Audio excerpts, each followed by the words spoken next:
Patuloy naman ang pag-alalay ng pamahalaan sa mga kababayan natin na nawalan ng trabaho dahil sa Pogo ban. Sa panayam ng Radyo Pilipinas, sinabi ni Director Patrick Patriwirawan, Jr. ng Department of Labor and Employment na may one-stop shop government services para sa mga Pogo workers sa SMX Convention Center sa Pasay City. Batay sa monitoring, umabot na sa 2,400 ang nagparehistro para sa 2 araw na special job fair.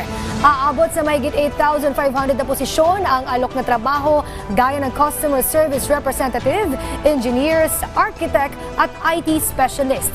Paglilinaw ng DOLE, bukas sa lahat ang naturang special job fair. Po natin while it is open to all job seekers, meron po tayong one-stop shop government services, especially for our IGL, Pogo workers po, no, na magpa-participate po ngayong araw na ito or simula kahapon po para po mag-explore ng opportunities available for them.